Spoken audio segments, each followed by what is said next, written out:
中国味道匠心酿造。本节目由400年正宗中国味海天独家冠名播出。尝美味享优惠，封神餐厅订得到。本节目由让你顿顿都封神的美团团购联合赞助播出。小象超市30分钟快送超市，感谢节目官方食材供应商小象超市赞助播出。一饭封神尝百味，一杯宫酪品匠心。本节目由一口爱上中国味的宫酪酸奶赞助播出。好水煲好汤，好水煮好饭。本节目由每一滴都有源头的农夫山泉赞助播出。Como 管家厨神到家。本节目由一句话就能轻松做好菜的 Como 全屋智能赞助播出。一饭封神更懂美味，麦麸迪解码天性更懂犬猫。本节目由麦麸迪指定赞助播出。卫龙高鲜牛肝菌魔芋爽，鲜香爽。本节目由卫龙魔芋爽赞助播出。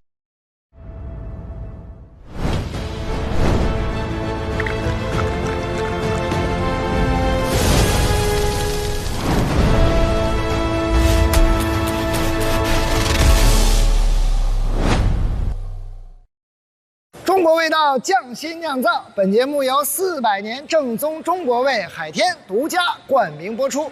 尝美味享优惠，封神餐厅订得到。本节目由让你顿顿都封神的美团团购联合赞助播出。新鲜食材天天有，30分钟就到手。感谢节目官方食材供应商小象超市赞助播出。一饭封神尝百味，一杯宫酪品匠心。本节目由一口爱上中国味的宫酪酸奶特约赞助播出。好水煲好汤，好水煮好饭。本节目由每一滴都有源头的农夫山泉赞助播出。本局比赛是大小厨2对2对决战。I think that's the perfect dish. We are stronger. 我觉得这个真的输不了。晋级者是大厨组张文文 Eric Watty。我虽然是个小厨，但我们既有传承，我们有创新。但是有些人呢，他永远是要吃这样的宫保鸡丁。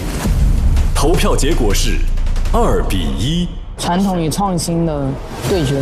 2对2大小厨对决，宫保鸡丁组获得票数更多的是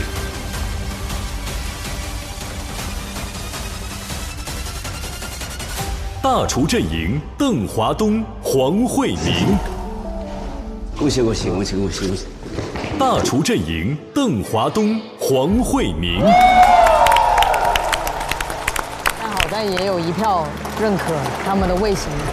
我选的是小厨，大厨的宫保鸡丁没有任何毛病，绝对是我吃过非常好的一个宫保鸡丁。但是我选的是小厨，我觉得它更加有创意，用宫保鸡丁用一些海鲜来做，然后2个不同的味型。传统的宫保鸡丁有这个创意，我觉得很难得。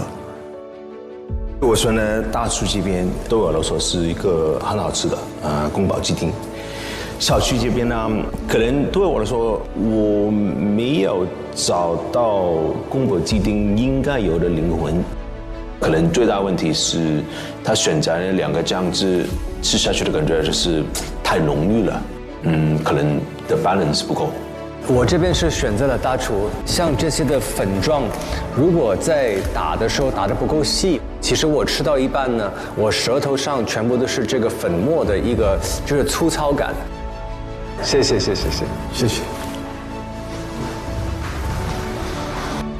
我已经尽力了，就是从没有吃过宫保鸡丁，到把宫保鸡丁已经炒出来了。我觉得这场其实我也是做得蛮开心的。今天我输了，但是我还是愿意继续学习。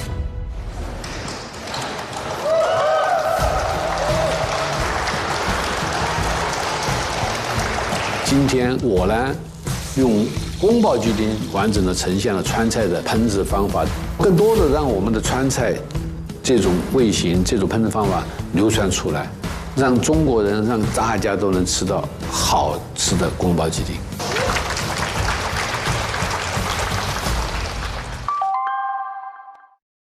挑选食材，我们都会追问源头：菜从哪里来？米从哪里来？水从哪里来？同样重要。水的不同直接影响食材的味道。用有源头的水煲汤，汤味更鲜；用有源头的水煮饭，米饭更香。好水煲好汤，好水煮好饭。推荐你用农夫山泉煮饭煲汤，真的不一样。压力给到第3组了，大叔前面2组都晋级。西红柿鸡蛋我最期待了，这西红柿炒蛋绝对是最难的。对，最期待的就是这个。每个人心目当中都有属于自己的一个版本，谁都不服谁。虽然我吃过很好吃的鸡蛋番茄，但是对我来说，鸡蛋番茄还是很难做的1+1等于3的版本。期待一下后来熊猫他们怎么样。因为我是刚刚升到大厨嘛，所以大厨组队的时候，其实我是说真的就是有点紧张的。所以跟张家玉师傅组队之后，我还是有点不知道能不能合作好。因为他其实还蛮有名的嘛，我会在就社交媒体 Instagram 上面经常刷到他，感觉他不太好相处，就是拽拽的，有点凶。也没有啦，其实我挺好玩，我觉得我自己。曹四全、蔡世伟。幾好喎咁樣，我哋俾心啦不如。張家玉、歐浩然。结果张师傅一来就一直在开玩笑，一直在跟我说笑，然后就很好玩，真的很好玩。然后慢慢就放松了。想挑战他们的小厨，请出列。没人了，没人了吧？回去吧。我们都不想来。一个熊。自動晉級啦，咁樣自動晉級吧。自動晉級咯。沒有人選擇2位，則有2位指定對手。要麼你挑吧，其實對我來說有分別嗎？因為他之前在小廚陣型待過嘛，所以他肯定對他們比較熟悉一點點，就是說我聽他的就。明白。那師傅既然這麼說，我們選擇00後新廚那一組吧。我的性格就是我希望我選的對手是強的。來吧，來吧，來吧。因為00後新廚他25歲就得到了1星米其林的一個榮譽，包括平恩先生他也是作為一個主廚管理自己的餐廳，這我心裡肯定是非常的有挑戰性。哪個？如果你問我們這邊挑紅吧。OK， 那就挑紅吧。紅吧，乾脆利落，簡單，快。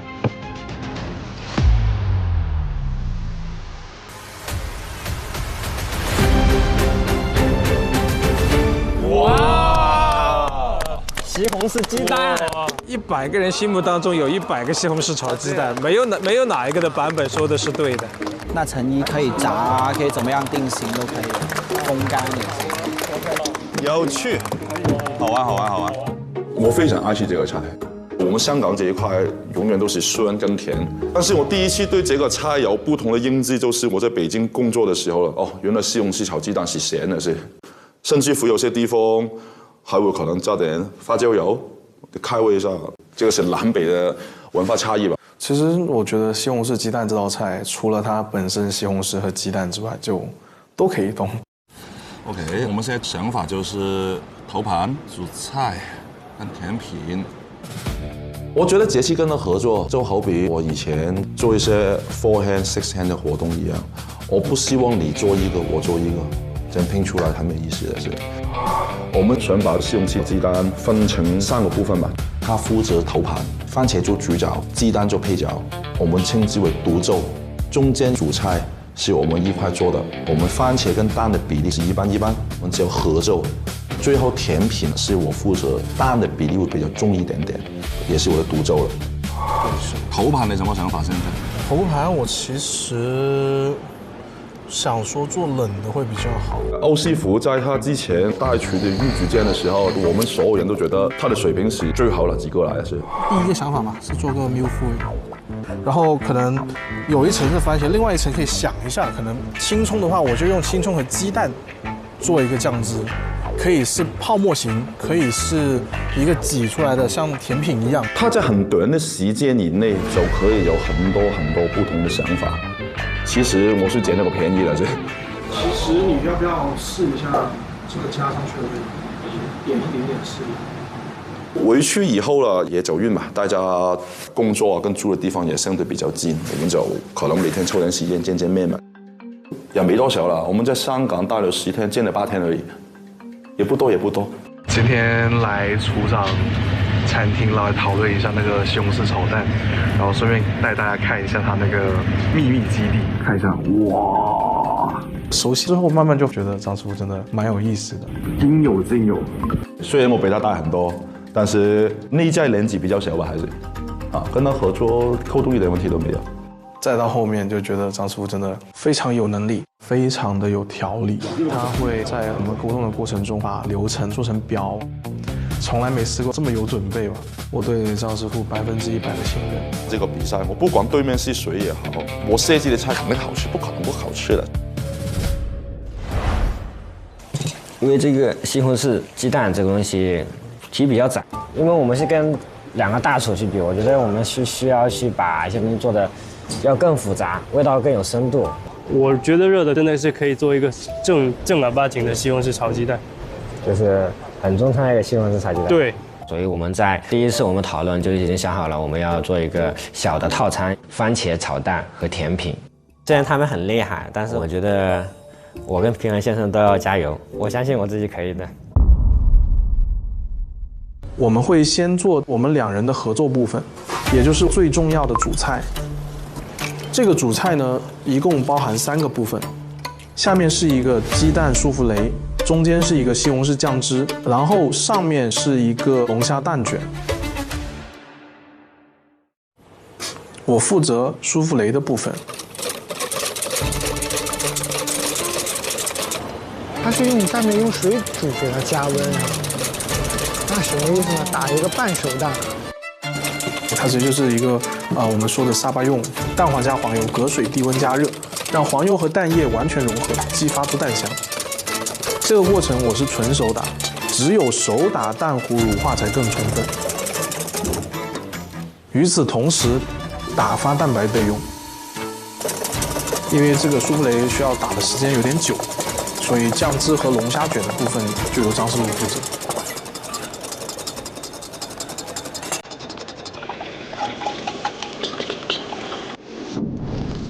这个主菜的酱汁，我是用牛油和在地番茄去炒的，牛油会中和番茄的酸味，增添奶香。调味后再加入糖醋，吃起来是最传统的西红柿的味道。放凉。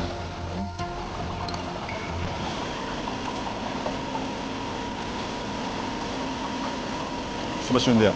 我覺得唔爽。OK 啊。講，但好似要鹹啲咯。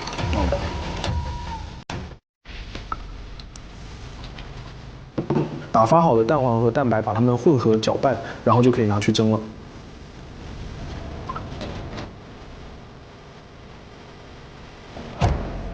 蘇菲已入爐啊！非常好啊！好了，等你好耐了，朋友。哦，有龙虾，红龙啊！这个龙虾卷我们选用的是南澳龙虾。先把龙虾开半曲后，用些葱花、香菜跟芹菜把它腌制一下，然后加一点雪燕进去，增加口感。番茄粉在哪里啊？再勁多少少。整咗少少，你冇平時多而家你做，我平時俾3個㗎你。好了，然後你再加住㗎嘛會。係。那龍蝦應該就取點肉，去跟西紅柿雞蛋做結合。腌制龙虾的同时，我们去煎一个用来包虾肉的蛋皮。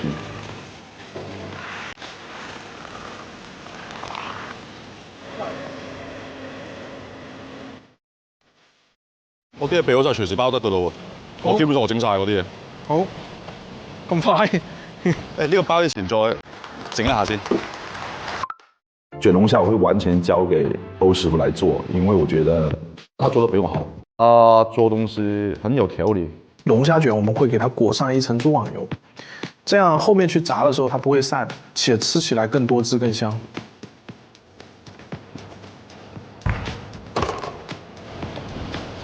卷好的龙虾卷我们先收起来，最后再去炸，保证它酥脆的口感。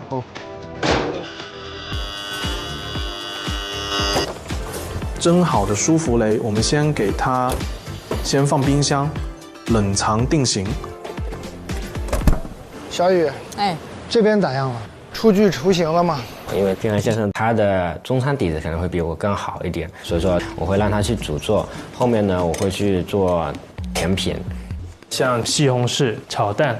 往往这种过于家常、过于简单的菜来说是最难的，因为就每一个人的心中都是不一样的味道。那我们怎么样去把它做得到最好？所以不要为了创新而创新，我们希望更多的是保留传统。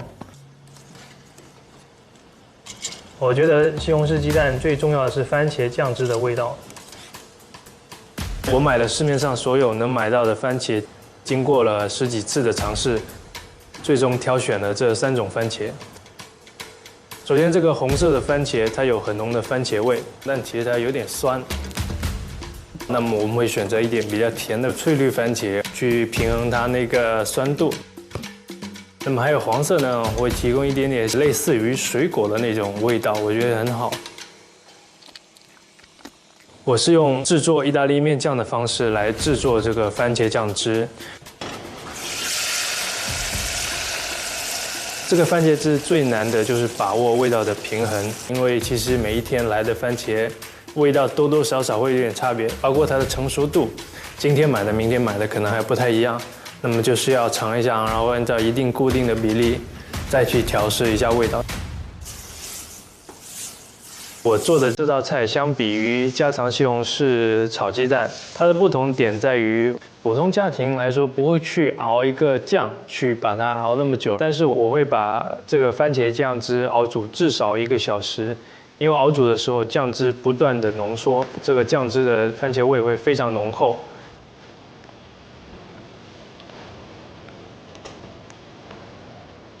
再来一点点盐。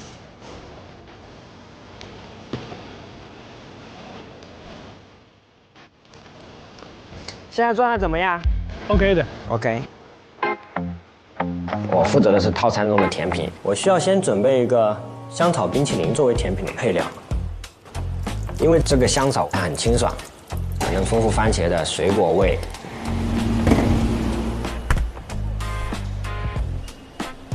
甜品里面的番茄的话，我会做一个番茄沙拉，搭配了一点百香果汁和橙汁，增加了水果的复合风味。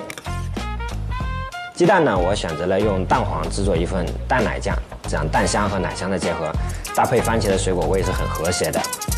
我会加热到85度，让酱变得更加浓稠，口感更好。他们说是冷菜吗？冷菜有冷有热，冷的放进去了，那是热的。哦，杜师傅，哎，这边怎么样？他刚还弄了几块蛋卷。接下来是我们的独奏部分，我负责头盘，是一个西红柿的拿破仑，需要准备很多东西。哦，那是小番茄。小番茄我会先给它泡话梅水去抽真空，抽到味道进去之后，放烤箱去烤，这样它会有爆汁的口感。然后有越南迷惘春卷，需要把它炸脆之后，再撒上番茄粉，起到一个拿破仑酥皮的效果。再准备一些炸蒜片和炸罗勒。酱汁我准备了2种，有一个香蒜番茄的蛋黄酱和一个香葱油的蛋白酱，然后还会有一个用番茄醋和番茄粉做的奶油。这道菜的核心元素就是番茄。塔塔，他做的是那啥拿破仑，你要怎么整啊？我的独奏是一个甜品，制作蛋挞。欧师傅给我出个主意，在蛋挞里面加一个超浓缩的番茄糖浆，再盖上鸡蛋液去烤。这样烤完的蛋挞一口咬下去的时候，那个番茄一瞬间在你口腔都爆发出来了。我们先烤2个试试。番茄蛋挞，这个是 OK 的。40分钟了。我要做鸟巢了，我用蛋清做了个面糊，把它制作成鸟巢的形状。这个鸟巢是我甜品的外壳。鸟巢这个东西是需要一定的手法跟一定的精细活，而且一定的速度。他们在烤什么？脆片吗？应该是用来做个什么形状的？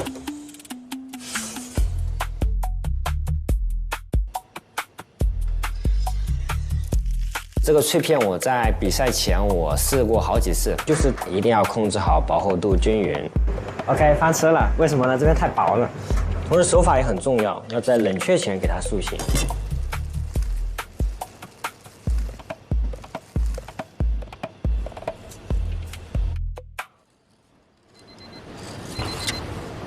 要拿哪个？脆片我先拿，正好我要去补这样。帮我把铲子洗一下，冲一下，谢谢你。哪个铲子？小铲子，小铲子。小刮板是吧？对。因为我的菜其实工序比较简单，但是甜品那部分工序比较多，比较复杂。这是我的队友，那么理所应当的要互帮互助。番茄有帮我切吗？够了吧？应该。不够再切一点。够了，10分够了。同时做4个鸟巢，对我来说确实有点挑战，因为我要一边把控烤箱的时间，一边把控面糊的薄厚，就会有点手忙脚乱。还有什么样的？帮我打一下鸡蛋吧。OK。我们有比较完善的互帮互助的一个机制，在过程中还是相对比较顺利的。这边蛋挞要出炉了，2分鐘喎，唔夠力。沒熟嗎？我加多2分，唔開門。蛋挞它比我预计的烘烤时间久，因为我们正常来说，我们是烤6分钟，然后把那个烤炉门打开，然后让它焖在里面2分钟，把它给焖熟。而家我3門熬1分鐘，但是我们今天试的时候，我发现是不够时间的，它里面的蛋还是很深。煎肠的烤炉吧，不是我们平常用的，是我们必须时不时地看它的状态。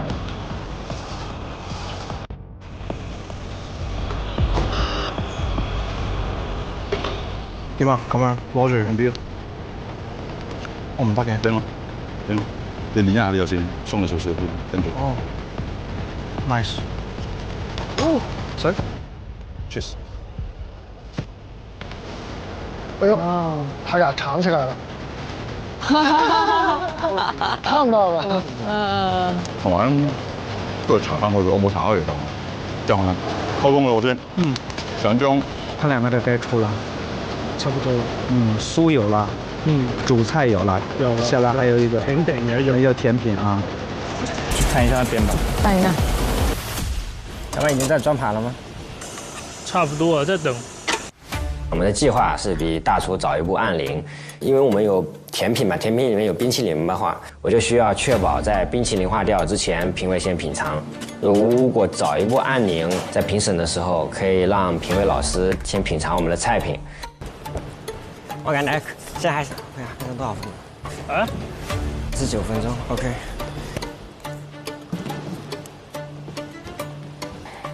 我感觉可能要过夜蛋，完全动不起来在那边。这个吗？对。拿给我。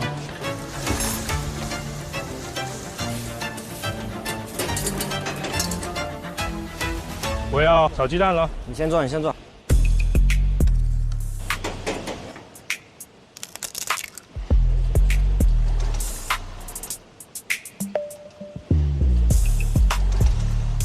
我自己比较好奇，他们怎么提升鸡蛋跟那个番茄的互动？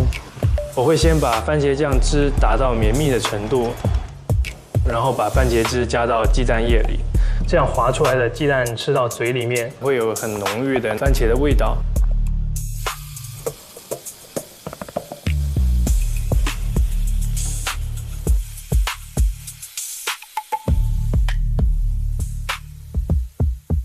西红柿鸡蛋组还有10分钟。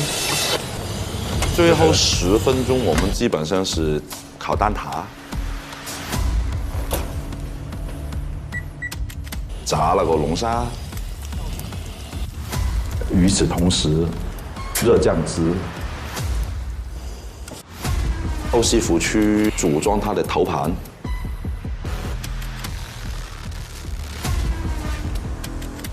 OK， 小心。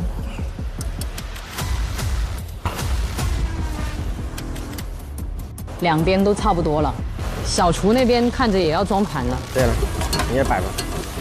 OK， 那我开始了。我选择了五常大米来搭配，因为西红柿鸡蛋是一个很传统的下饭菜。最后装盘，我撒了一些自制的番茄粉，让这道菜从上到下都充满了番茄的香味。这小厨有机会，番茄炒蛋。最后就是甜品的组装，我用番茄沙拉做底，中间铺上香草冰淇淋，上面是淡奶酱，最后在顶上撒了一些脆米，丰富口感，又撒了一点自制番茄粉，增加一点番茄香味。你好了，我就直接按铃，你跟我说。好了 ，OK， 可以了，按铃。好，上，搞得我好紧张啊！听到这个，说实话就有点着急。这个拿破仑还是比较费时间的。你说服你搞了没有？没看。看时间，说服你搞了。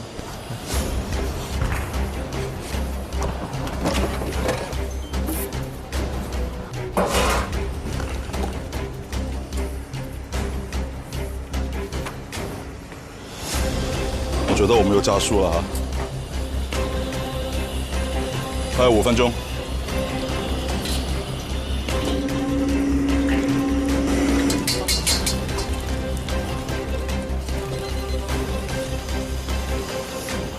还有7分钟。切好块的舒芙蕾需要把它重新放入蒸烤箱加热，让它回温变蓬松。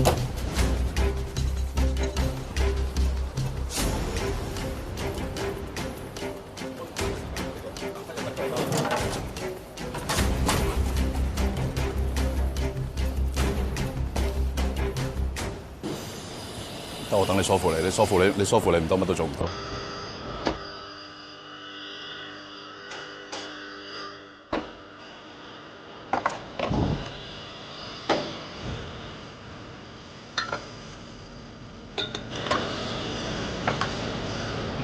现在是搬下有点危险了。为什么？怎么了？3分钟啊嘛，现在还等2分钟啊，刚刚好时间，多1分钟都没有啊，兄弟。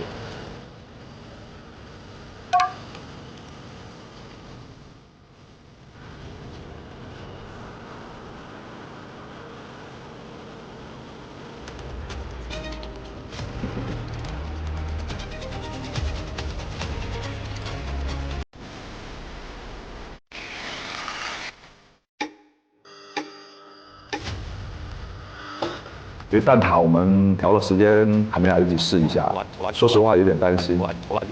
但是我们也没时间了。然后正常烤蛋挞是需要先晾1分钟去分离模具，我基本上是硬生生把它给弄出来的。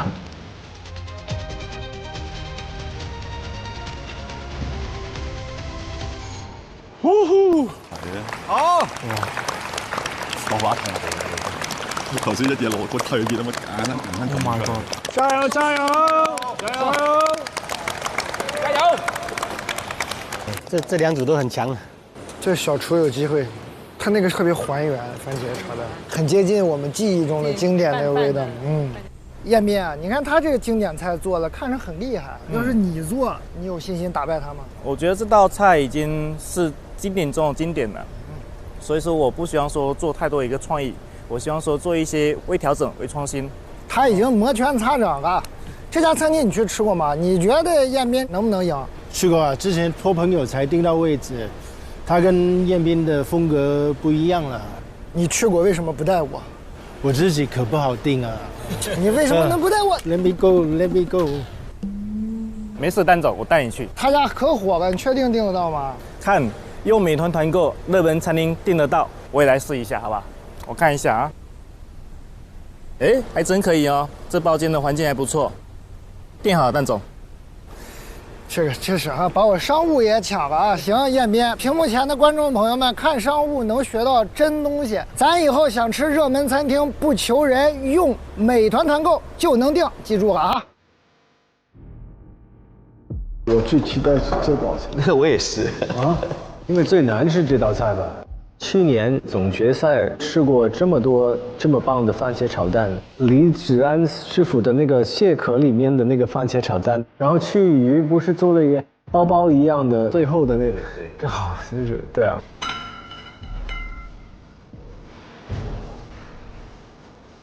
不行，一波。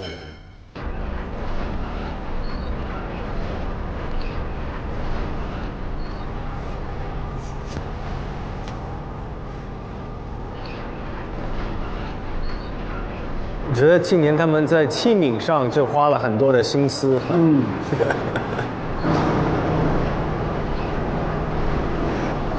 哦 ，OK。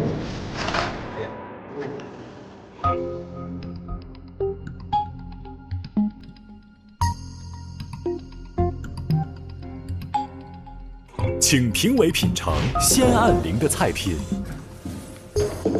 番茄炒蛋搞成这样，明年就给他们20分钟。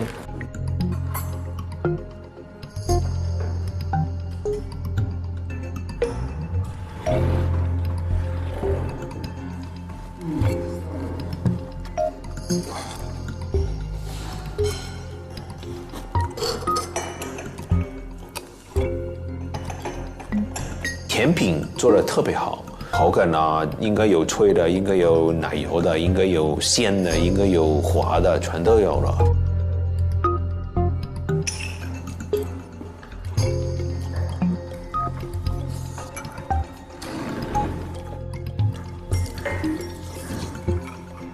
我看见霆锋老师吃那个西红柿鸡蛋饭嘛，吃了好几口，你有点紧张了，自己的东西能不能去压过对手呢？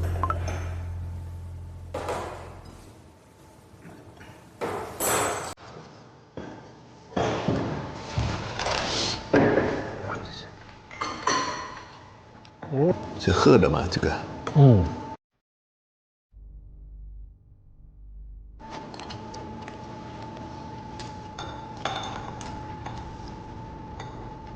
把餐单写成那么复杂，什么有拿破仑啊，什么舒芙蕾啊，什么鬼啊？不是番茄炒蛋吗？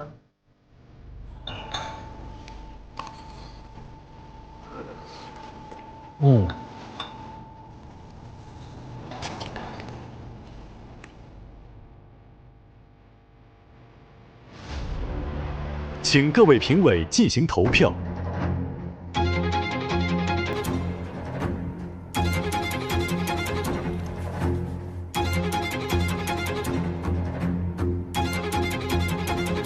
投票结束。Hello， 老师好。老师好。老师好。现在宣布西红柿鸡蛋的对决结果。看他们俩结果怎么样？小厨赢了。我觉得熊猫应该没有问题。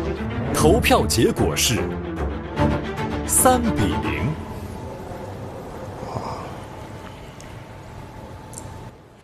3-0。碾压式啊！来吧，3-0啊！那肯定是大厨。获得票数更多的一组选手是小厨啊，这次一定要进一个。你是小厨吧？大厨的，这绝对的。大厨阵营：张家玉、欧浩然。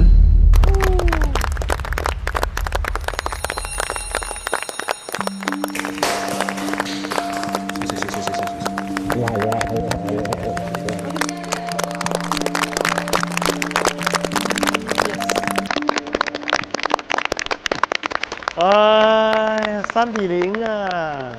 哎呀，小厨太惨了。我们一起打包吧，把我们打包走吧。好惨啊！他们俩功力是很深哈。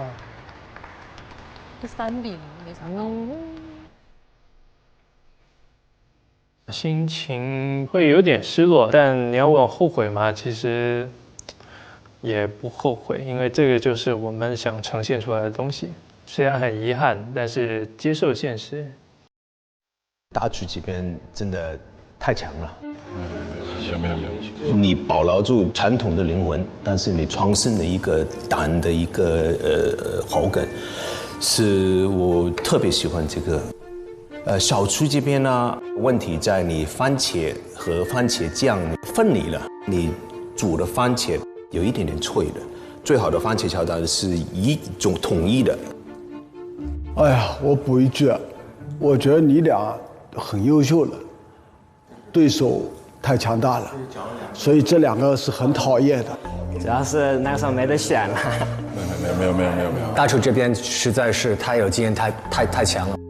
我们经常说创新，但是创新不忘本，而你们创新的这个点子刚好就是非常高级。这个虾的这个底味儿是让一个这么家常的一个这么朴素的一道菜可以把它拔高，我觉得是非常非常聪明的一件事情。哦，谢谢老师，谢谢老师，谢谢。那给您说新厨挺可惜的，年轻厨师很有想法。来吧，放这吧。其实我们做的这行，像我这种年轻人，可能每天都是4、5个小时在一线，每天赚不了多少钱，然后也在纯为爱发电。你的刀全部寄去那边了吗？没有，在我的行李箱里一直没拿出来。哦，我生活是真的了，真的。因为我觉得，真的是没有太多精力去，真的，就应付一件事情已经很耗精力了。经常被我女朋友骂。啊，你还有女朋友啊？我还你都结婚有小孩，我还不能有女朋友吗？就是做我们这种厨房，太要花太多时间在做菜或者做这件事情上面。我们餐厅其实负担不起我的高工资，我1年可能也就攒钱去其他好一点的餐厅吃个2、3回，对，去长见识。但短期的一些高工资好，一些福利待遇好，一些诱惑也好，可能不是我现在想要的。我只希望自己能一步一步的去成长，这是我能坚持的一件事情。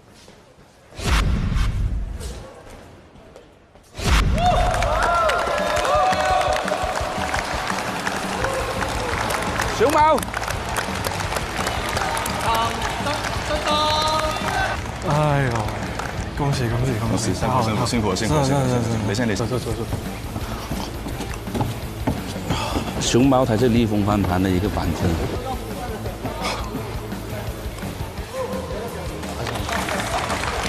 谢谢。1、2、3。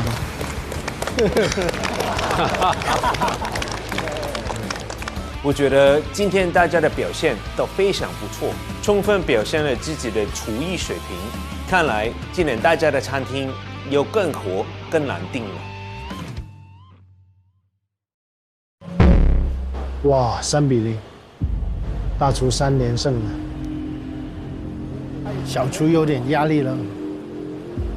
小厨啊，这次一定要进一个。麻婆豆腐有几个要素，麻辣香酥烫。我觉得做麻婆豆腐最主要的还是源头的食材，所以我从麻婆豆腐食材的源头下手。我跑到贵州找辣椒，又到四川和陕西去找花椒。最后跑到郫县去找豆瓣酱，最后我带了3种花椒，用了不同年份的豆瓣酱调和口感，再加牛骨汤炒好的豆腐和我家乡云南的乳牛杆菌炒了啊，我放进去了啊，还有来自除草家乡的河豚白子，以此诠释麻婆豆腐这道菜的滑嫩质感。麻婆豆腐代表着烫，它一定是热的，那反向去解析它，我想到就是冷。我就想到了麻婆豆腐应该去配一个冰粉，我去解一下的辣。而且麻婆豆腐一般要配米饭，但是我们没有配无常大米，因为我是做西厨的，我想做一个烩饭。我对我们的菜是很有信心去战胜他们的。来，我扔过来，你把它接住啊！哦，帅呆了！那我觉得就是我们组了队，我们是一个团队，让我们达到共识是非常非常重要的。而且我们还请教了邓师傅。10000遍不离其宗。首先是把钠、碳、鲜，因为麻婆豆腐的要素里有一个鲜嘛，所以除了嫩豆腐，我们还用家里面的回鱼去做了一个鱼豆腐，突出麻婆豆腐的鲜。对于辣这个要素，我们用了一个闽北的辣高汤，烧制当中先加入豆腐和牛头方，最后再加入鱼豆腐，这样鱼豆腐才不会老。出锅我会撒一些张荣从他老家找来的花椒粉，然后我们把豆渣做成一个豆酥，我会来炸这个豆酥。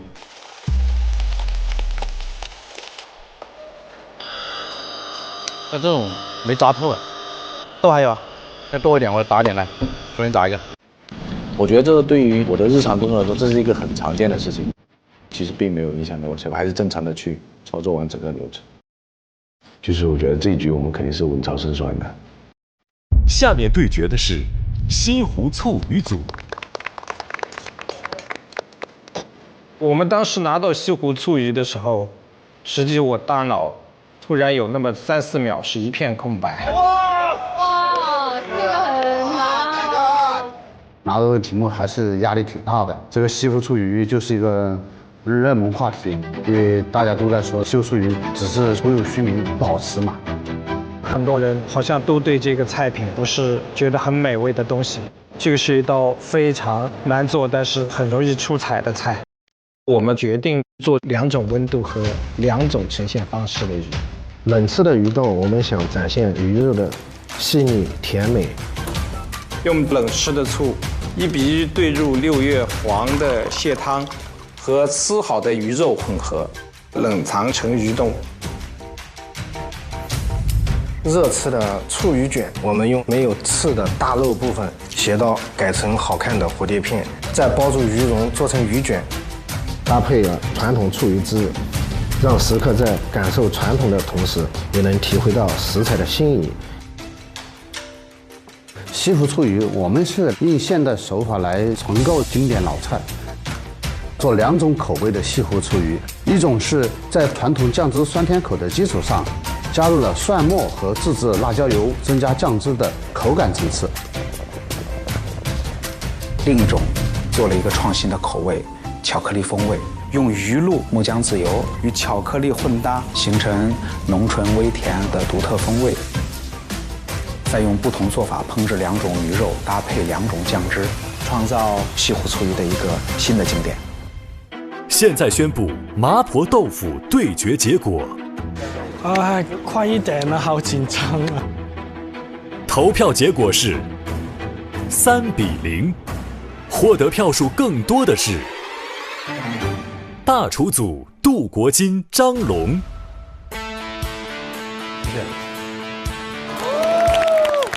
可以啊，他这个厉害，这一场打得厉害。小队长应该是赢的，我想他肯定赢的，他如果输了，其他人就没了。小厨这边呢，我觉得可能你的麻婆豆腐这的麻可能有一点多了。这个冰粉真的很好吃，对，冰粉很好吃的。如果你就拿这道冰粉就把他们干掉，谢谢。又是大厨，哎，小厨太惨了。下一局绝对小厨赢。获得票数更多的是大厨阵营苏华、王刚。谢谢。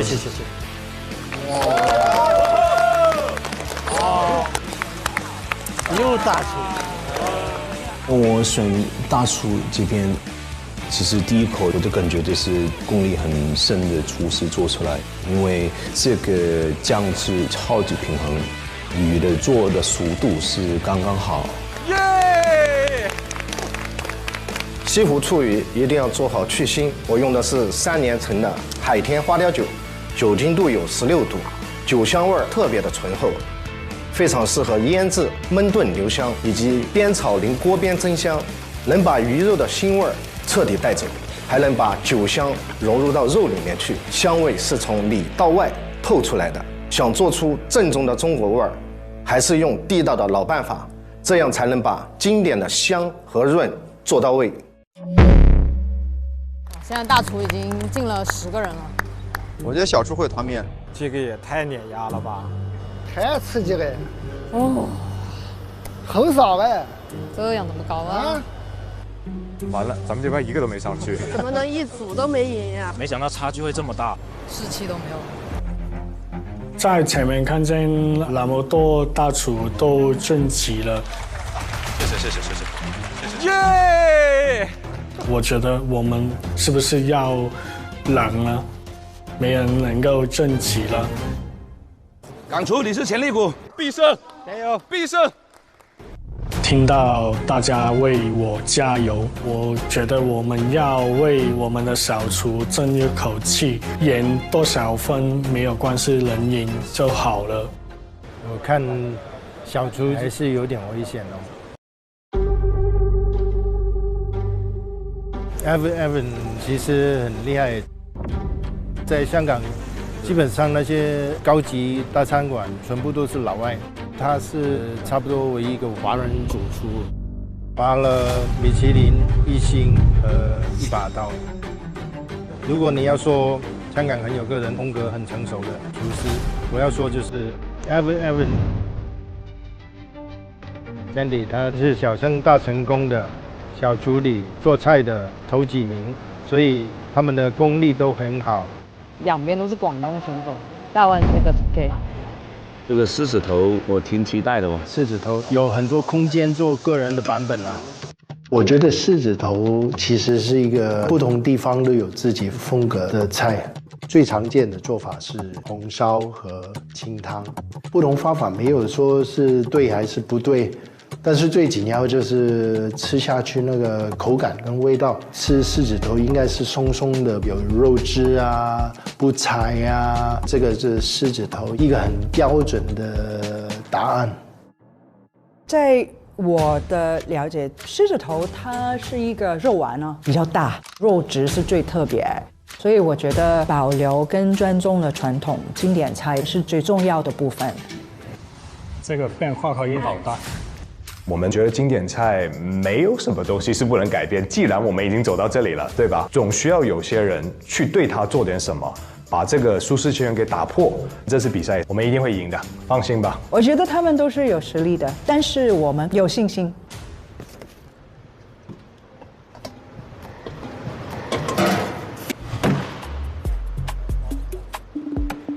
我们今天做了2个狮子头，一个是苏格兰炸弹的狮子头，这个是我负责做的，因为我以前很喜欢吃那个 Scotch egg， 那个也是一个肉丸，里面有一个鸡蛋嘛，所以那个就突然我们有一个想法，就是把那个狮子头变为一个苏格兰炸弹。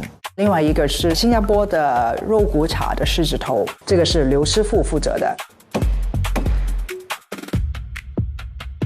我来自新加坡，我对于猪肉的最 ideal 的 memory 就是肉骨茶，所以我一听到狮子头，我想都不用想，就肉骨茶来到我的头脑里面。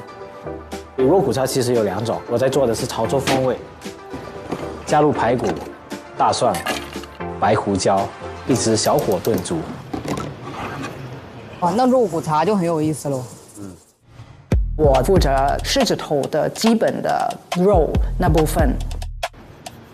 之所以沿用猪肉呢，是因为我觉得一个经典菜可以改，可以创新，但是吃下去那一刻，必须要让它想起那个经典菜的点，那一定是那个经典菜的，我觉得最精的部分。所以我们觉得狮子头的猪肉是它的最精的部分，那部分我们不会改。I need the scale. Can I borrow the scale? Yeah, take the scale. 其实肉的部分，我们需要一个7:3的比例，3成的肥猪肉，然后7成的瘦肉。肉必须手切处理，用手去 chopping， 因为这样才可以时刻掌握肉的状态。他们也在做那个猪肉的，一样的。当我们拿到狮子头这个考题之后，其实我们的思路就很明确了。狮子头，我们做狮子头，做不同吃法。因为我跟追厨都是广东人，在香港长大，所以我们构思狮子头的时候，我就觉得可以用粤菜的风味去解构这个菜。确定好方向以后，我们就回自己的地方各自研究菜品。但是追厨他刚开始就是只有理论，还有 AI to pen， 他很创新，有很多大胆的想法。但是我觉得做菜里不能够只有理论。你要把它呈现做出来，你才知道你的理论是不是可以成功成辣的。所以我不单去做，想把东西做得最好，但是很好，就是我们两个都是为尊重对方，互相可以接纳对方的东西，所以最后我们决定做2个不同的版本，一个是清汤，一个是炸的狮子头。那个是梅花肉吗？对，但2种不一样的猪。哦，可以哦。猪肉我们花了一点小心思进去，我们一共有2种猪肉。第一种是金华的双头乌，它的肉质鲜嫩不柴，脂肪如雪花分布，用在煮的狮子头里可以激发它独特的清香。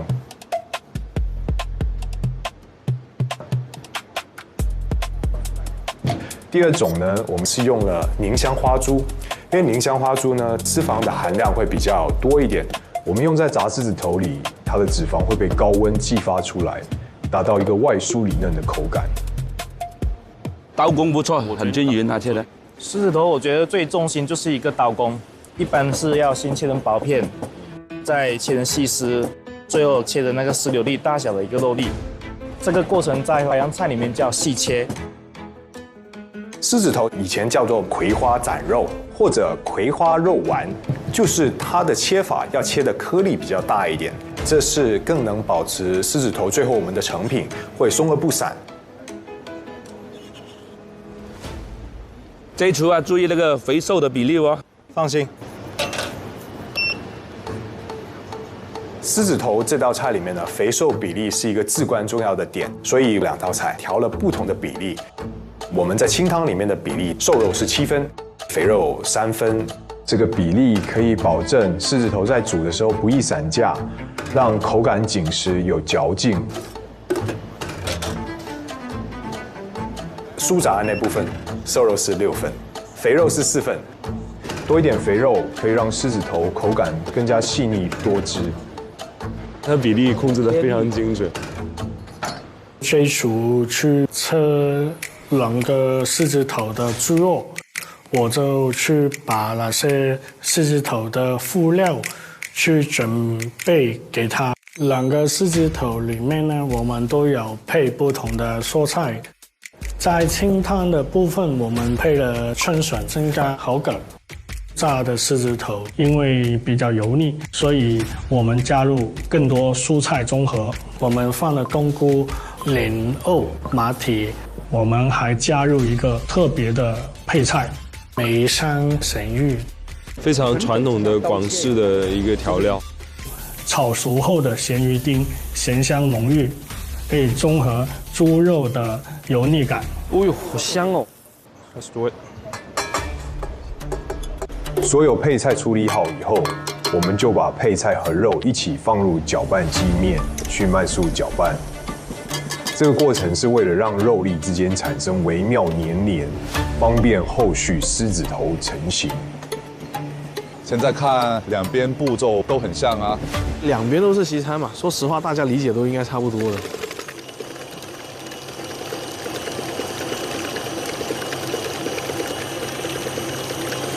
Maybe I chop a little bit more later. It's still very watery. Huh? Still very watery. It's not like the normal pork that I. 其实比赛的猪肉是在当地市场买的，跟练习的时候的猪肉还是有一点点分别的。You got more pork or not? Yeah, but it's weird. Very weird. Maybe I chop it a little bit more. It's very watery. 这个猪肉含水量大，我只能继续剁碎，后续再加淀粉调和。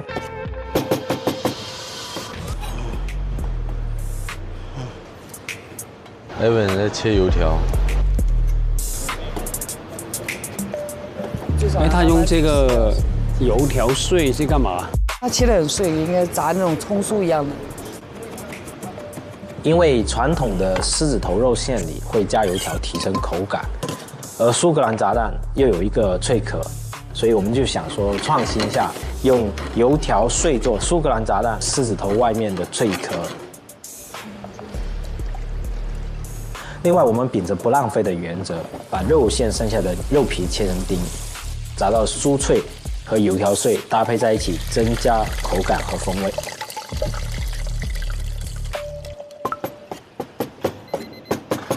1 hour.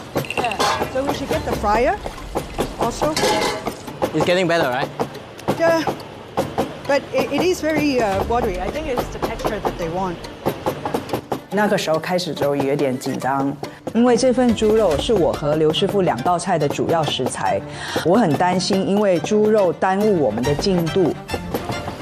You just focus on the meat first. Yeah. Take care of the rest. 猪肉有一些问题的时候，其实 Chef Evan 也是一直跟我说，就是专注做那个猪肉，其他的我去做。I start to get all the oil ready in case. 他很好的稳住了我的心态，并且分担了很多工作，让我可以更专注的处理肉馅。How long is this? 30 minutes, the eggs? Okay. Let's get all the things, normal things out. Evan 他就是会玩的。就是在厨房做工，每天有很多你想象不了的问题。当然，这个是比赛，慌张也没有用吧，就是安安定定的去做完它就好。我们要 work together， 就是一起去做这个比赛。小廚這邊的肉已經好了。OK， 幾靚喂。OK 啊。OK， 啱啱切。係啊。一個濃嘅，一個係淡嘅。夠啦。肉馅打完就可以先做第一道菜清湯獅子頭。其實我做菜很喜歡埋藏一些隱藏的線索，所以清湯獅子頭我提出了一個流心的想法，然後港廚同一時間就說，哎，那要不用老香黃？哇，我覺得他這個想法也是一流。老香黃是潮汕的老佛手瓜，它的味道是微微的酸，然後會回甘，很清甜。我們把那個老香黃打成泥，把它放到急凍裡面，確保它是定成型了。這樣子在煮的過程當中才會有一個流心的感覺。嚟啊，我整清湯。OK。清湯的獅子頭大小是75克，放進去10顆老香黃，加了冬瓜蓉。做成一个柔心，就是狮子头里面呢，还有一些馅料或者有一些内容在里面，很传统，很传统，但是传统中又有创新。啊，是的。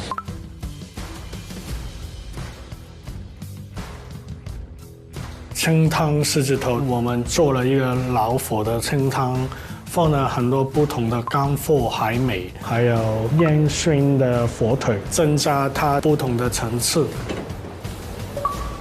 其实。最终狮子头的显现就是特别是汤的版本，清中求鲜，淡中求美。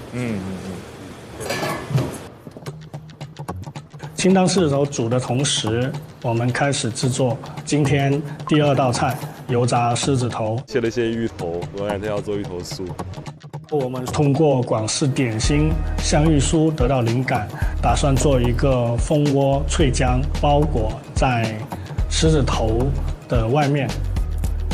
蜂窝脆浆的主要食材，我们选用荔浦芋头，把它压成芋泥，然后加入面粉、猪油进行调和。港厨做油炸狮子头的蜂窝脆浆时，我就来做内馅部分。炸的肉丸保证在50克，因为后面包裹的蜂窝脆浆只能炸几分钟。所以为了保证成品是全熟状态，我们需要提前将狮子头用80度蒸到7分熟。OK 咯。那个肉丸蒸完之后，就立刻可以包蜂窝脆浆。佢上面咁樣攣咧，炸出嚟啲花又靚。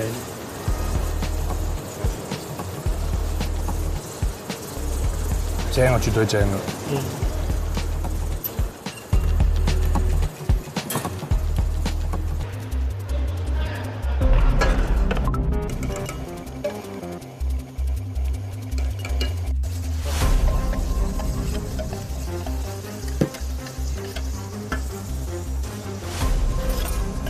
！It's looking more like it. 被救回来了。时间还剩40分钟。你要加速了，加速，加速。这次我做的肉骨茶狮子头呢，有一个创新的点，就是用肉馅包裹着骨头。慢慢修整成一个排骨的形象，为菜品增添一些趣味性。他把那肉馅，然后呢放骨头，是模仿之前那个肉骨茶那个骨头嘛。但我觉得他那个还挺有想法的，说真的啊。因为传统的清汤的肉骨茶的那个 the ball 就是很大力，需要大火去煮。但是我们的这个排骨的没有这样大力嘛，所以我们就想一想说，哦，这个 size 就在肉骨茶的清汤里面，慢慢的去焖那个 fake 排骨。他用那个肉骨茶，我感觉评委们应该会很喜欢。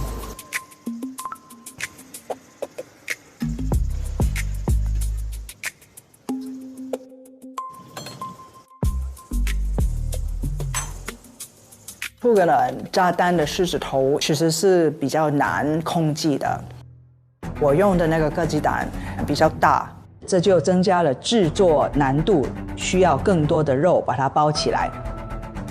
它不是全熟嘛，它的蛋还是会更软，更难控制。哦，它那个狮子头外面用油条碎。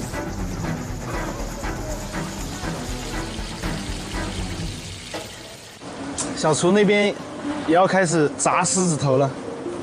炸的时候油温要190到200，只炸5分钟，因为时间太久，外面的脆浆容易炸焦。我们对于这个比菜最怕蜂巢的酥炸不起来，因为它比较难控制，怎么炸的松脆，里面很多鸡是比较困难，所以我要观察它的状态。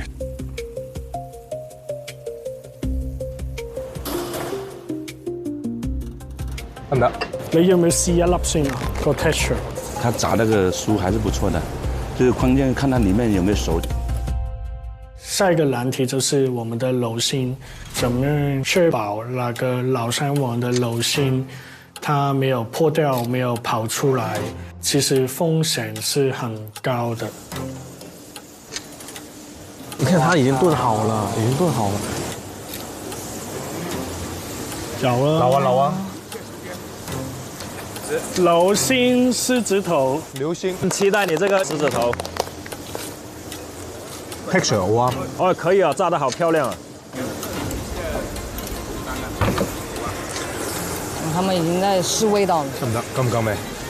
或者烫是好事，有没有信心？有的。其实我们压力也是蛮大的，有很多的小厨给我们寄予厚望，我们只能好好的把自己想做的东西落实到盘子里面。咁我準備 play up 嗰邊咯。狮子头组仅剩10分钟。看到10分钟开始，我们是很紧张，就是怕不能在那个时间以内去完成我们的菜品。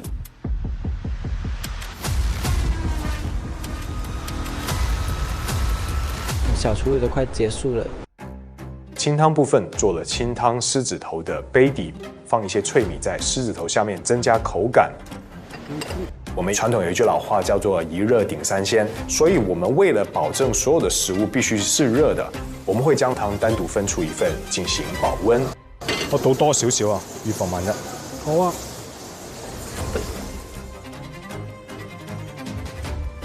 唔好炸啦，都 OK 嘅。咁咯，我撳鐘咯。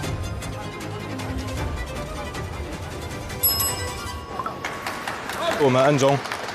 呀，那2斤搞定了。给我担心。贏啦！1 minute, let's go. Sandy.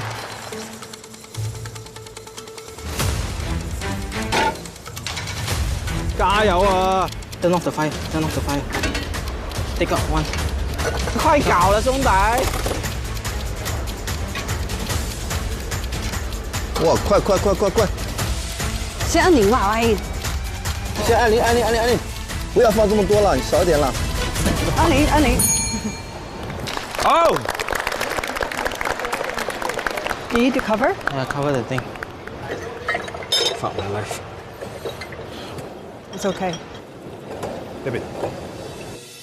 Let's go. 喂，2个都不温喎。狮子头就要烫嘴啊。两边都是2个版本，就刚好对上了，就有点期待。有看头，有看头。我们这道菜的名字叫做狮子头的双生，我们也想给评委一个二重奏的这么一个感觉。我们是想他先吃浓郁的那个味道，他会有一个很刺激的像坐过山车的感觉，然后吃完之后，他需要一个平静的湖面去澄清他的心灵。听到声音应该是很松脆。对，就像我们做鱼头酥的时候，这个皮，哇，很香啊。对。哦。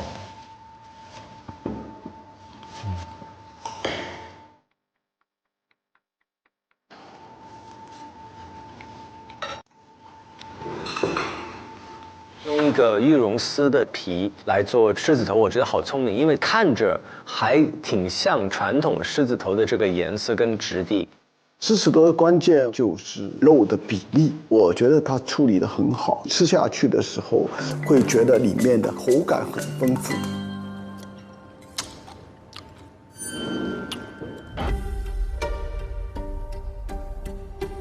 肉丸呢做的很滑、很软糯的口感，狮子头的感觉全都有了。另外一个是清汤，吃下去的感觉就是一个很养生、很干净的一个汤，两个一起吃的时候呢，就是很平衡。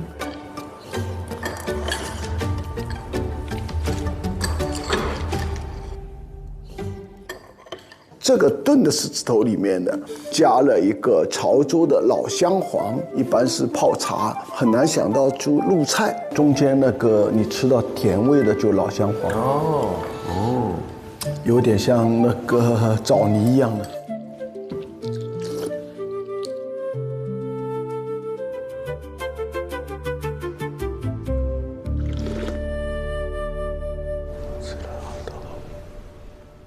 看见三位评审老师吃了好几口，我觉得应该味道没问题吧，不会太差吧。请评委品尝后岸陵的菜品。我们都是从我们两个厨师的故事跟背景做的狮子头。我们想三位评审看到菜品的时候，他觉得这个好像不是狮子头，但是吃下去马上知道啊，这个就是狮子头了。应该是肉骨茶吧，这个。对。肉骨茶的热汤特别重要，在一个比赛的这样的场合，它放在保温杯里面倒出来是冒烟的。我觉得这个好细心。它是白胡椒底的肉骨茶。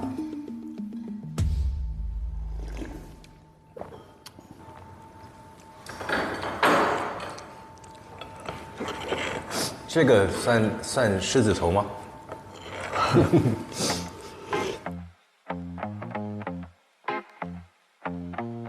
把肉末去捏到像排骨一样，这个方式挺有意思的。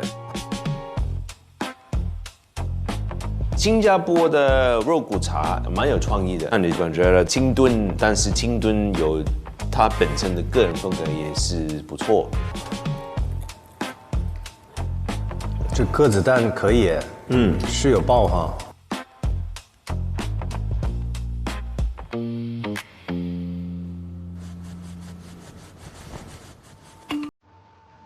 哇哦！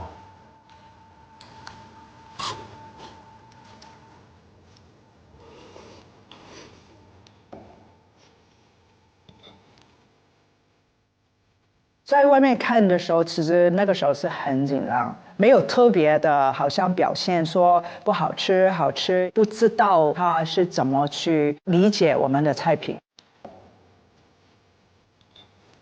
它的表皮加了油条，经过炸制之后，外面就会比传统的狮子头里面更加脆口，用石锅上来的温度呈现都很好。现在开始投票。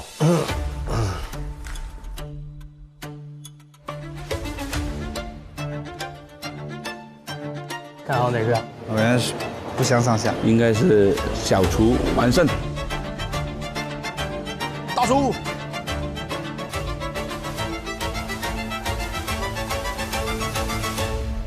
投票结束。Hello。现在宣布狮子头对决结果，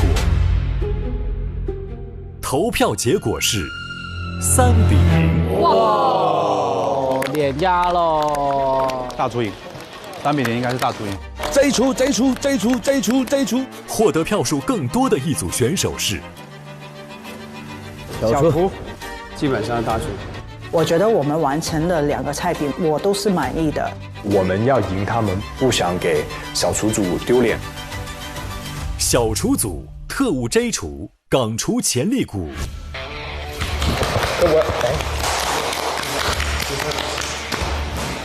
小厨组特务 J 厨，港厨潜力股。唯一一次3-0哎。对我来说，为什么我投了小厨这边呢？因为大厨这边，我觉得肉里面呢可能差一点点肥那你吃下去的感觉呢，不是我很想要的很滑的一个口感。小厨这边呢，达到最重要的灵魂，就是本身肉的口感是什么，而且你放了你本身的个人风格在这个脆的里面。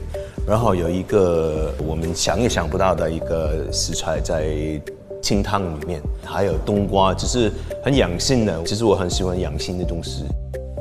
上次吃过，你们是很厉害的，但是因为狮子头你就吃亏了。我选的是小厨，因为他是广东潮汕这边的师傅吧，他对传统的东西理解很透。它里面呢又加了梅香咸鱼、潮州的老姜黄，层次口感很丰富。我觉得这道传统的狮子头被2个年轻人演绎出来，就堪称完美。我自己觉得其实创意都非常好，而且你把握这个 Scotch egg 里面的鸽子蛋的这个流心啊，这个温度啊，时间是刚刚好。可能当大家去设计一个 set 的时候，这2道菜或者是3道菜是否1加1大于2，是否上了一张，这个我觉得很重要。所以我这次选择了小厨这边。你们这2道菜其实一些细节我是特别喜欢的，像这个咸鱼去撞这个山楂粉等等，酸咸的一些冲撞都是一直会加分。我觉得这些结构上的细节很重要，恭喜你们。好，谢谢。我觉得就是小厨的菜可能比较融合一点，然后我们的就是去了伦敦又飞去新加坡，所以可能没有那么多的融合的一个概念。身为一个厨师，很重要就是 you need to take the criticisms。终于赢了一个我们小厨赢了，我们的努力是没有白费的。我试了那么多的不同版本，是值得的。报仇了吧？我们的骄傲，专业口气，3-0，太棒了！谢谢你。大哥听到3-0的时候，你知道粤菜已经都哭了。磨好，你看他眼泪，别哭，感性了，别哭，感性了，完胜啊！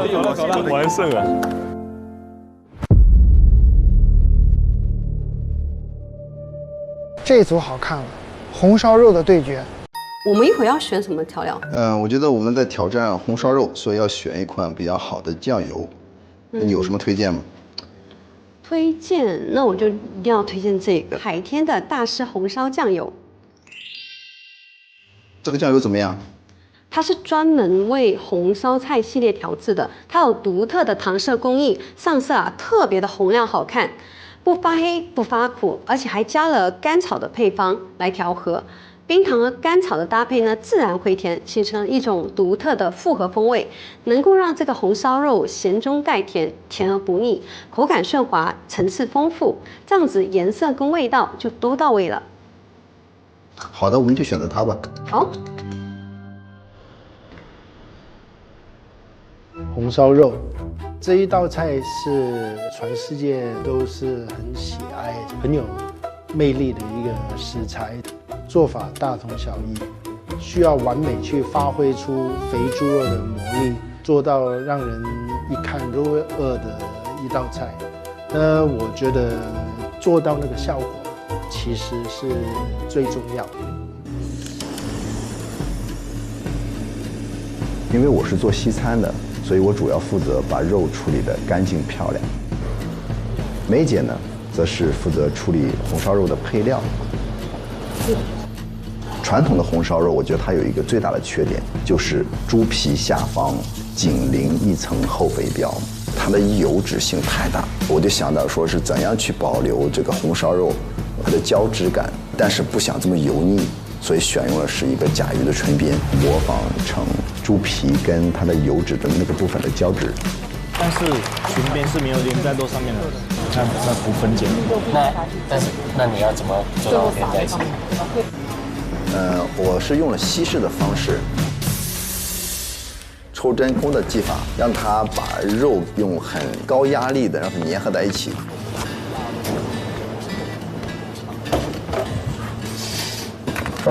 然后85度蒸至10分钟，因为甲鱼裙边加热后会有一层黏膜，可以粘在肉上。最后再去掉真空袋，加上葱姜料酒，由100度蒸至30分钟。将肉蒸熟定型。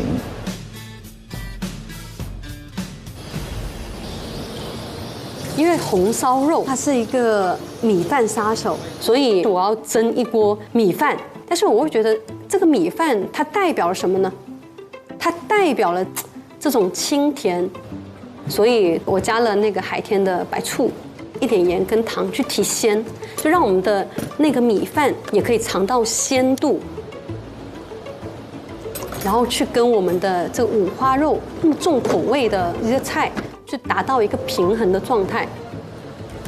我觉得大厨煮的红烧肉一定就是会做一些巧妙的搭配，但是红烧肉它会把味型做得很好，那小厨呢，我觉得他一定会稍微放开一点。哎，斌哥，我看他那里食材还挺丰富的，有蟹，有个瓜，但是我看他也有用猪肉啊。我们今天并不打算用猪肉来做五花肉，我们对传统的红烧肉进行了一个创新。红烧2个字没有什么挑战性，肉，我们就从这个肉开始去解析红烧肉。红烧这个味型其实已经被定得很死了，所以我把重点放在了肉这里。它不一定是大众认知的一个猪肉嘛，这个不是肉的红烧肉，但是你外观得跟红烧肉一模一样，做出它的样子。对，我就是想要去挑战一些跟传统认知不一样的。为什么说红烧肉一定要有猪肉呢？是不是？我要做一块海鲜的一个五花肉，我会用花椒工来模仿猪皮，它的口感比较爽脆，比较像猪皮。切好的花椒工给它用生抽上色，让它更接近猪皮的颜色。扇贝吗？那白色的，好像代替奥黛，那肯定是要做一个组合。我用奥黛来仿这个肥肉部分，奥黛跟肥肉口感真的是很接近的。你看，它切的比较方正，它做那个五花肉那一层油脂。那么这个瘦肉部分，我选择用松叶蟹的蟹肉来代替它。蟹跟红烧肉搭配挺那个天马行空的，因为蟹肉跟瘦肉一样有丝状和纤维感。但是呢，光用松叶蟹不行，因为松叶蟹的肉比较嫩。干贝，所以我就在里面加了一个干贝丝，加进去的时候，那个口感就很接近那个瘦肉了。它应该是把蟹肉当成是像红烧肉那个瘦肉的地方，但是怎么把它固定？哇，用猪网油了，它这个应该是要包起来了。对，它可能就是把它，要不然就一层层，要不然就整个就包。对。因为我们五花肉正常是有2层肥的，在包的过程中，我还刻意是一层奥黛是比较厚，一层是比较薄，就最大的去还原我们五花肉的一个口感。好牛啊！是做回一个象形的五花肉，用不同的海鲜组成。真的脑洞大开了，像不像五花肉？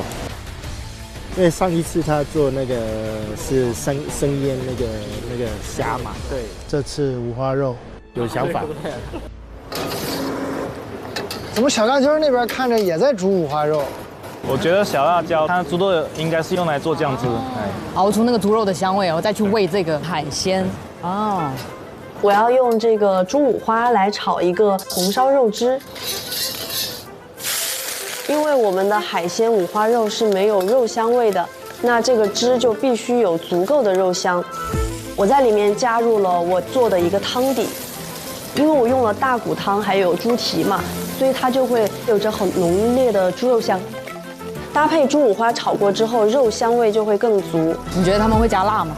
我觉得应该会，辣味的红烧肉的话比较特别一点，更解腻，而且我做的这个肉汁儿是川味的，它不是特别甜，我就不喜欢那种负担很重、很腻的口感，所以我进行了改良。然后这个肉汁儿我是给它小火慢炖，这样出来的香味会更醇香。对，他们会不会准备白米饭？如果这次能配白米饭，我觉得很加分。因为我们做的是一个海鲜的红烧肉，所以它不像我们传统红烧肉那么有油腻感，所以我们就没有去配米饭这种碳水类的，反而是配了一块素的冬瓜。因为冬瓜会出水，破坏原本酱汁的风味。这个汁我炒了2锅，第一锅是给咱那个红烧肉浸汁儿，然后第2锅是给冬瓜浸汁儿。你做几颗啊？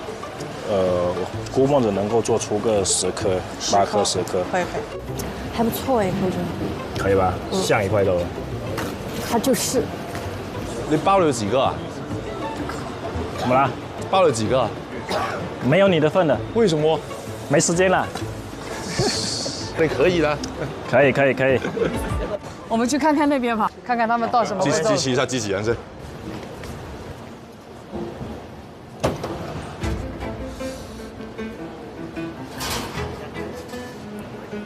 哇 ，hot！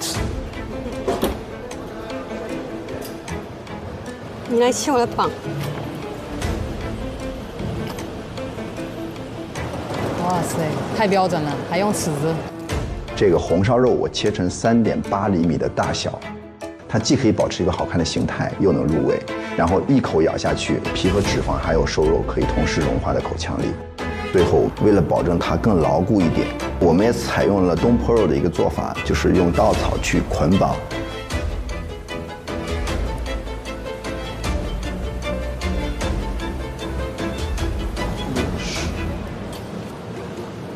因为这道菜最大的问题就是时间的一个把控，但因为我们整个比赛的时间是缩短到120分钟，所以我们想在怎样去达到肉质一个酥乱的状态下，包括还能入味儿，我们决定用3种锅来处理红烧肉。我们先用高压锅炖12分钟，然后把肉放到另一个汤锅里去处理，因为这个汤锅里面加了啤酒和红酒，这些酒里的乳酸和果酸可以软化肉质，同时为红烧肉增加了一层复合的味性。炖煮4、5分钟之后，就快速转到砂锅里面去，小火慢炖，让它进行2次凝焦。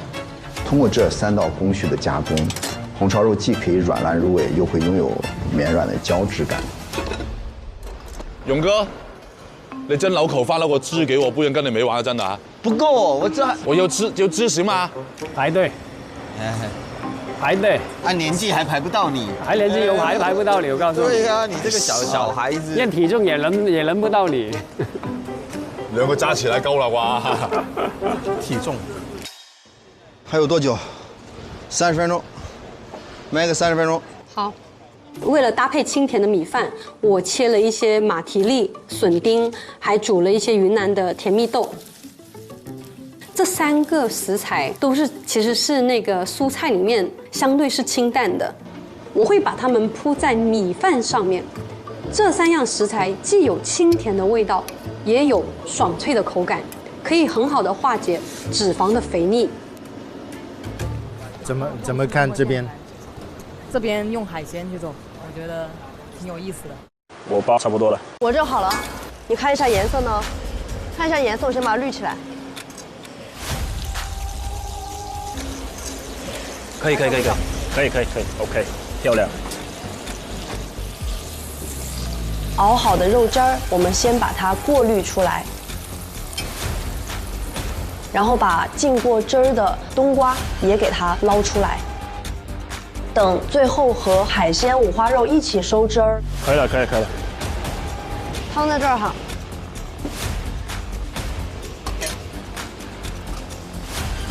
闻到香味啦，好期待！哇，不够啦，不够啦，留一点，别吃了，哇，吃了，不够了，流口水了。哇，好好吃哦！是不是？尝不尝一尝？想来尝。好吃吗？好好吃，我让我来点饭。对面有饭可以扒一碗吗？你？梅姐，你们的米还有吗？你要蒸好的没蒸好的？给我舀点米饭好不好？吃啊！我们做的太香了，忍不住了，自己先干起来了。你过来，给他一口吧。管饱管饱。多来点。哎呦！你们都饿了，不能浪费，不能浪费。这真的有点过分了。哎呀，小辣椒太松弛了，我也想我这么松弛。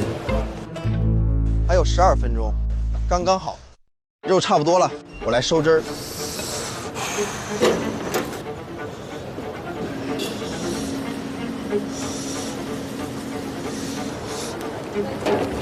这道菜最后的点兵之笔一定要加醋，加的是海天的苹果醋和意大利黑醋，因为醋也可以平衡你的整个菜的味型。你要到最后收汁的时候再加，因为之前加的话就挥发掉了。我炸了一个干葱酥来搭配红烧肉，其实这是闽南人红烧焖的东西的一个吃法，就是它会加一点葱的东西进去，会让我们的那个肉香会更明显一点。葱油，哎，我觉得挺有意思的。做红烧肉就是加一些其他味型进去。然后我是一直用了一个温度计来去测一下我们的油温的，就是150度左右的这个油温，你温度稍微一高一点点，就很容易会炸成是苦的。我要开始炸了。香。香吧？香。最后10分钟，我们就是把海鲜五花肉裹上玉米淀粉，先炸一下。哇，是那个味儿。是那个样子。是那个样。对了。再用熬好的肉汁去给它收汁儿。这块肉的妙点就在于你细嚼之后，海鲜的味道被带出来，有很明显的味觉冲击感。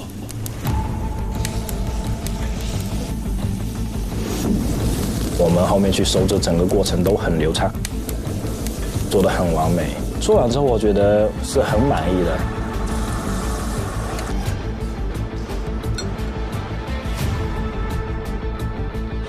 先放冬瓜，1块冬瓜，1块肉。我们还要准备一个手指柠檬，它会更清新，口感更丰富。然后再加上一点点泡的青柠，整体比较素雅一点。一站就这样看。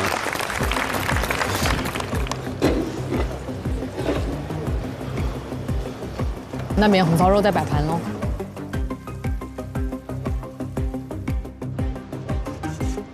你先稍等，我把那个葱给摆一摆啊。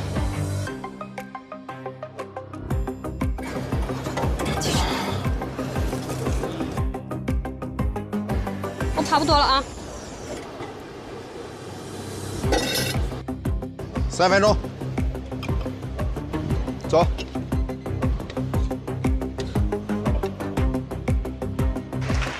来，可以了。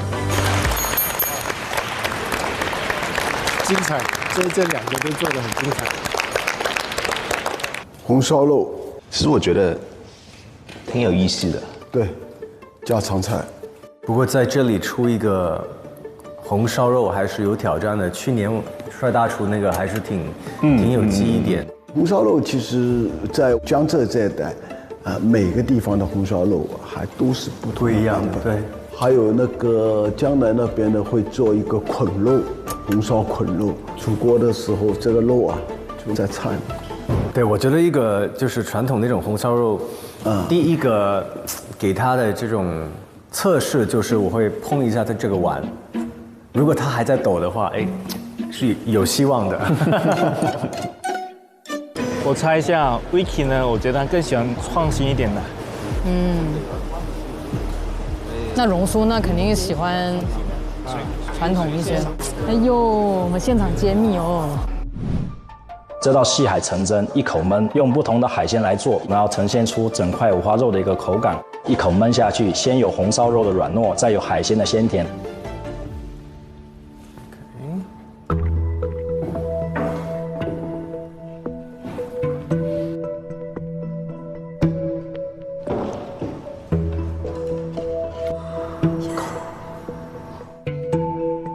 我们一直想要告知评委说，这个必须得一口吃才能有这种五花肉的层次感。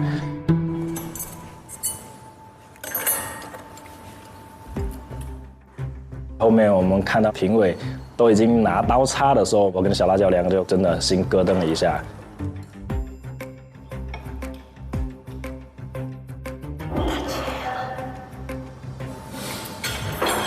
什么？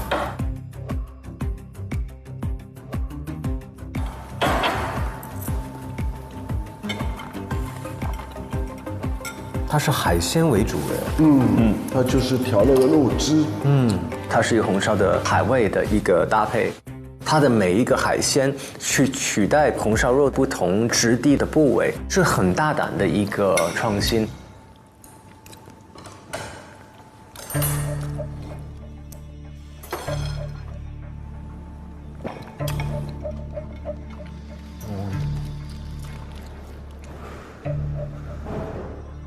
请评委品尝后岸林的菜品。哇！在传统红烧肉基础上做结构创新，保留味型的情况下，迎合健康饮食，让年轻人无负担地爱上红烧肉。哇！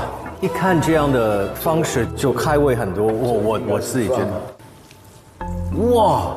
我觉得这个汁要来一点点吧。好。第一眼，它的呈现方式很好，绿色和红烧肉的酱色形成了一个对比。这个看着香哎，拿出来的第一眼就让你有食欲。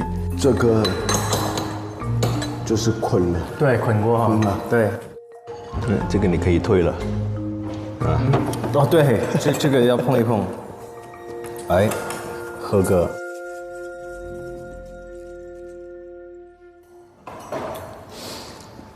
哎，但我好像没看到甲鱼裙边啊。它应该是绑了在里面吧。3位评委在吃我们的菜品的时候，一直在找哪一块是甲鱼的裙边。难道是在米饭里面吗？或者哪里？我觉得这是蛮有意思的一个环节。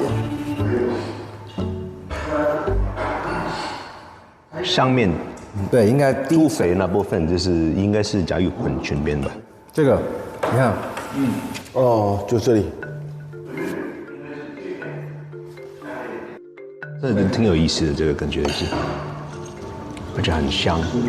他做了一个我很喜欢的甲鱼裙边在上面，换了本身应该有的猪皮，口感啊做得好到榕树的猜不到这个是不是猪的本身一个猪肥。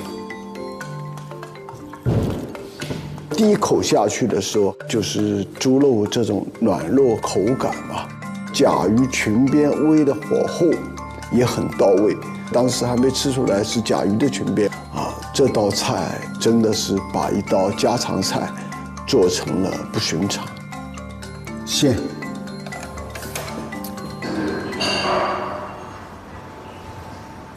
现在开始投票。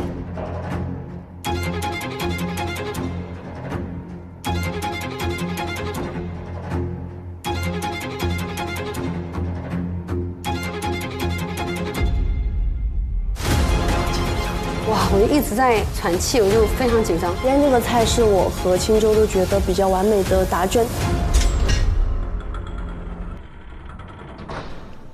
老师们好。老师好。大家好，大家好，大家好。红烧肉投票结果是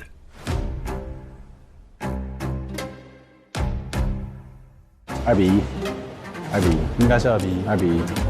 这局应该2比1。3比0，3比0。3比0。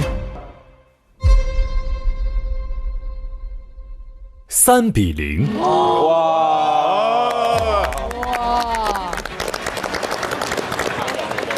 谁呀？3比0。获得票数更多的是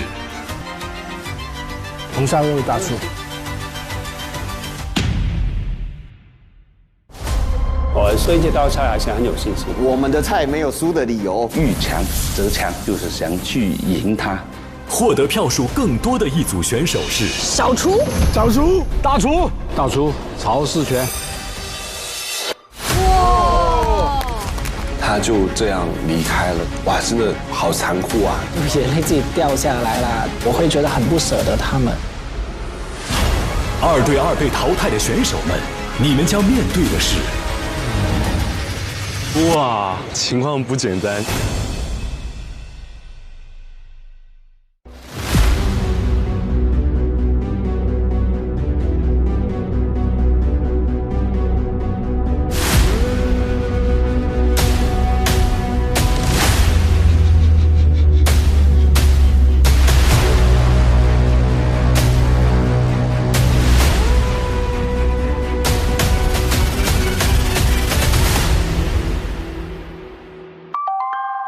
大家好，我是张佳玉。内地朋友港剧看很多，都知道剧中的教师晚上回到家，家人都会来句要吃咩吗？今天就用海天的大师红烧酱油来给大家做这道赤肉王炒沙子面。要用到沙子猪生面、洋葱丝、银芽、葱端、韭黄和白芝麻，还有薄盐、生抽、雪里糖和这道菜的点睛之笔海天大师红烧酱油。首先我们煮面。这道菜最讲究的就是酱香和施加感了，先加生抽、糖，最后加入海天大师红烧酱油，搅拌均匀。它是大厨工厂，酱香醇厚，红亮不发黑，能够充分的提升菜品的鲜香味。这道赤肉王炒沙子面就完成了。最后向大家推荐海天的这款大师红烧酱油，120天原晒正样，酱香醇厚，酱身糖式工艺，红亮不发黑。不止炒面，红烧菜系用它，在家也能轻松复刻节目同款菜。每周3、周4来腾讯视频看《一饭封神》第2季，12点 SVIP 更新 ，VIP 次日12点抢先看1周。每周5 12点 SVIP 惊喜加更，看更多正片未播精彩内容。每周6 12点 SVIP 更新会员专享衍生一饭小馆，畅聊正片幕后。每周日精彩衍生一饭家常菜，看大厨教你做家常菜，更有各种精彩花絮不定期放送，不定期惊喜直播等你解锁。中国味道匠心酿造，本节目由400年正宗中国味海天独家冠名播出。尝美味享优惠，封神餐厅订得到。本节目由让你顿顿都封神的美团团购联合赞助播出。小象超市30分钟快送超市，感谢节目官方食材供应商小象超市赞助播出。一饭封神尝百味，一杯宫酪品匠心。本节目由一口爱上中国味的宫酪酸奶赞助播出。好水煲好汤，好水煮好饭。本节目由每一滴都有源头的农夫山泉赞助播出。Como 管家厨神到家，本节目由一句话就能轻松做好菜的 Como 全屋智能赞助播出。一饭封神更懂美味，麦麸迪解码天性更懂犬猫，本节目由麦麸迪指定赞助播出。卫龙高鲜牛肝菌魔芋爽，鲜香爽，本节目由卫龙魔芋爽赞助播出。来一瓶万益蓝小蓝瓶益生菌，吃喝封神好搭子，本节目由万益蓝 Wonder Lab 指定赞助播出。一饭封神正版授权小游戏，加入一饭封神小厨神，秀人间烟火气。一饭封神2联合微博发起多地文旅送食材上一饭封神活动，多地文旅官微热爱美食的朋友们都积极投稿参与，十分感谢大家的喜爱与支持。一饭封神2联合微博发起一饭封神2观后感活动，上微博搜索一饭封神，进入话题页参与活动，将有机会解锁精彩福利，快来分享你的追踪观后感吧。我认为能够体现一切中国特点的饭菜都是宝藏。中国太大，地理环境、民族、气候有太多的不同，造成了千差万别。努力地品尝到更多的味道，这就是一个打开中国食物宝藏的一个过程。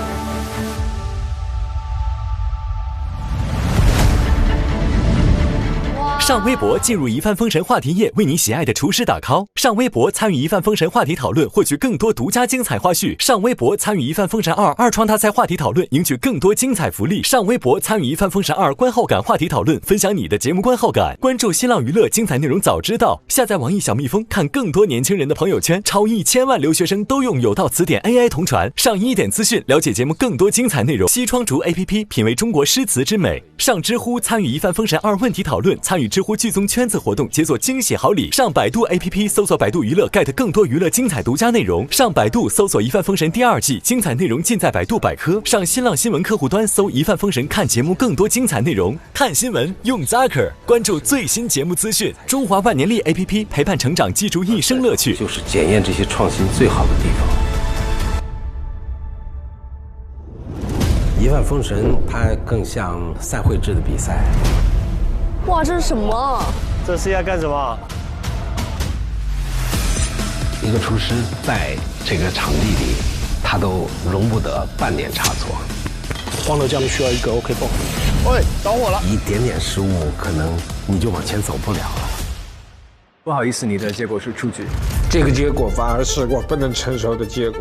上微博参与一帆风神话题讨论，分享你的节目观后感。更多节目精彩资讯尽在新浪娱乐微博综艺、新浪综艺独家社交媒体平台微博，首席合作媒体新浪娱乐、微博娱乐、微博综艺、新浪综艺。你的结果是录取。非常好。